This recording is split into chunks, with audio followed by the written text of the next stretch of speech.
নমস্কার ফ্রেন্ডস, আমি জাহাঙ্গীর 2016 থেকে ক্রিপ্টোকারেন্সি আর স্টক মার্কেটে ট্রেডিং করি, ইনভেস্টমেন্ট করি। আজকের ভিডিওতে আলোচনা করাম একজন ফ্রেশ মানুষ স্টক মার্কেটে আওয়ার সঙ্গে সঙ্গে কি করতে লাগে, কোন জায়গা থেকে স্টার্ট করতে লাগে। তো বেশিরভাগ মানুষ ফ্রেশ মানুষ স্টক মার্কেটে এই কারণে আয় কি 10,000 টাকা বা 20,000 যত টাকা লই আছে এটার কয়েকদিনে মাল্টিপ্লাই করে কয়েক গুণা করে লই। আমি নিজেও এই নিয়তে আইছি, সত্যি কথা যেটা স্টক মার্কেটে অনেক টাকা আছে। আমি নিজে ভাবতাম যে কয়েকদিনে আমি করোড়পতি, এরকম নিজে ভাবছি। যে সময় নাকি আমি প্রায় 6 মাস হয়ে গেছে আমার স্টক মার্কেটে রেগুলার ট্রেডিং করতেছি, কিনা বেচা করতেছি, তারপরেও ভাবতাম যে স্টক মার্কেটে কয়েকদিনে ধনী হওয়া যাবে। কিন্তু এগুলা ভুল ধারণা সময়ের লগে লগে লগে লগে ভাঙ্গা গেছে। তারপরে অনেকগুলা কষ্ট করে হাইরা, অনেক কিছু শিক্ষা ট্রেনিং লয়ে কোর্স লয়ে হাইরা আজকের এই জায়গাতে আছি। 9 বছর ধরে মার্কেটও আছি। তাহলে অনেক ভুলের মাধ্যমে স্টক মার্কেটও আছি, আর এতটুক শিখছি, এতটুক জায়গা পাইছি। আরেকজনের ভুলের থেকে যদি আমরা নিজেরা শুদ্ধ করে নিতাম পারি, বাকি আরেকজনের ভুলের থেকে যদি আমরা শিক্ষা নিতাম পারি, তাহলে এটা নিজের লেগা বেনিফিশিয়াল। ঠিক আছে, তো চলুন যে আলোচনা করি একজন ফ্রেশার মানুষ স্টক মার্কেটে কোন জায়গা থেকে স্টার্ট করতে লাগে। ইন্টারনেটে কি ফর্মুলা আছে, কার কাছে কি ফর্মুলা আছে, তো এগুলো আপনারা দেখছেন বা দেখে নেবেন।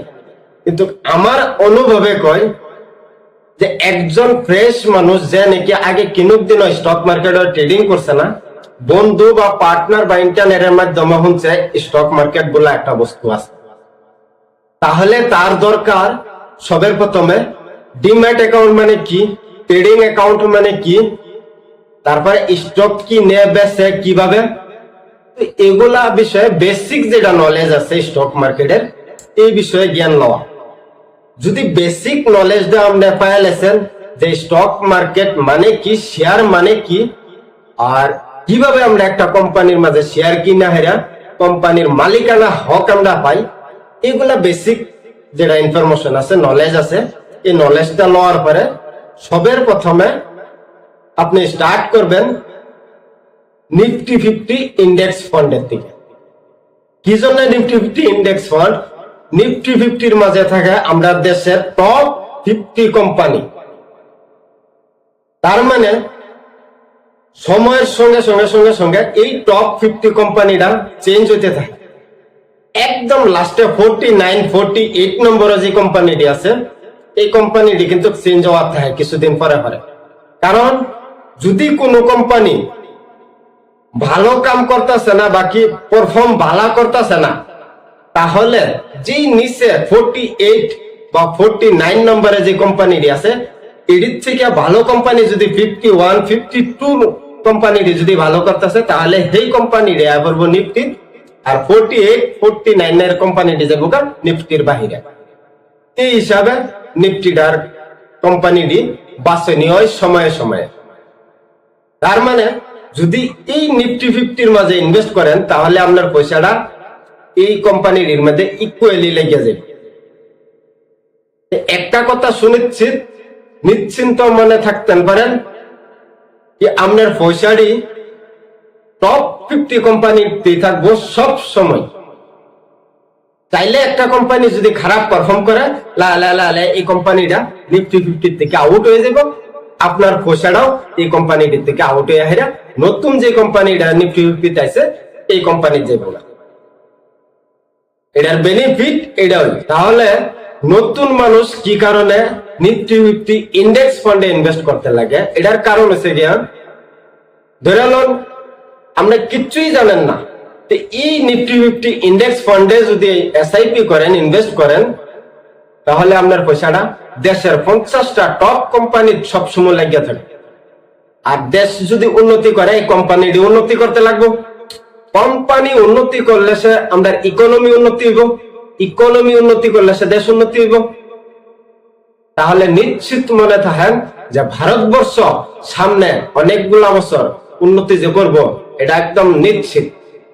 আর আপনার এই নিফটি 50 ইন্ডেক্সের মাঝে যেগুলা কোম্পানি আছে এটিও যে উন্নতি করব এটাও নিশ্চিত। তাহলে একটা ফ্রেশার মানুষ যে আছে স্টক মার্কেটে নতুন আছে কিছুই জানে না, তার জন্য নিফটি 50 ইন্ডেক্স ফান্ড শুরুয়াতের একমাত্র জরিয়া। তারপরে কিছুদিন পরে স্টক মার্কেটের যদি লার্নিং আমরা সময় লন, তারপরে তার সঙ্গে অ্যাড করতে পারেন মিড ক্যাপ ফান্ড। মানে আমরা দেশের যেগুলা নাকি মিডিয়াম সাইজ কোম্পানি আছে, একের থেকে 150 তৈরি কোম্পানি, এই কোম্পানিটির মাঝে আপনার ইনভেস্টমেন্ট যায়। নিফটি 50 ইন্ডেক্স ফান্ডের সঙ্গে মিড ক্যাপের মাঝেও কিছুগুলা এলোকেশন আপনি দিতে পারেন। তারপরে যদি মার্কেটে আরো কিছু সময় দেন, আরো কিছু অনুভব হইব, মার্কেটের বিষয়ে লার্নিং নেবেন, শিখবার চেষ্টা করবেন, তারপরে যদি আপনি বুঝেন স্মল ক্যাপের বিষয়ে, ছোট ছোট কোম্পানির বিষয়ে যদি আপনি জ্ঞান লইতে পারেন, তাহলে স্মল ক্যাপ ফান্ডের মাঝে ইনভেস্ট করবেন। স্মল ক্যাপ ফান্ডের মাঝে অনেক রিস্ক, তো এগুলা বিষয়ে যদি আপনার কাছে প্রচুর নলেজ হয়ে গেছে তাহলে ইনভেস্ট করবেন স্মল ক্যাপ।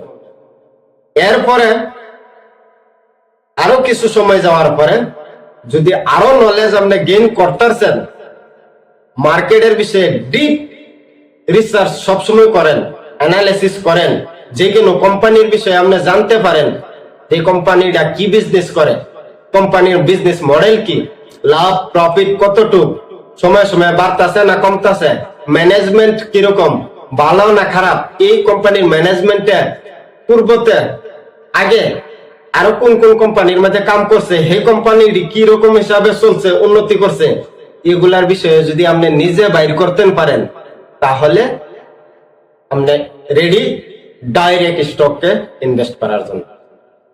ডাইরেক্ট স্টকে ইনভেস্ট করলেও সেম নিয়ম, প্রথমে লার্জ ক্যাপ কোম্পানি সিলেক্ট করবেন নতুন অবস্থা, মানে কি টপ কোম্পানি যেটি আছে নিফটি 50 ভিতরে, এই কোম্পানিটির মাঝে ইনভেস্ট করবেন, তারপরে মিডিয়ামে যাবেন, তারপরে স্মল ক্যাপে যাবেন। একটা কথা কি জানবেন, সবের থেকে রিটার্ন ইতিহাসের মাঝে স্মল ক্যাপ কোম্পানি দিছে, স্মল ক্যাপ ফান্ডে দিছে, কিন্তু দুটোটা বস্তুই খতরনাক। ডিপ রিসার্চ না কইরা হাইরা, ডিপ নলেজ না লইয়া হাইরা এই দুটোটা যাবেন না। ঠিকবার চেষ্টা করবেন, উন্নতি করবার চেষ্টা করবেন, সময়ের লগে লগে নলেজ লইবার চেষ্টা করবেন।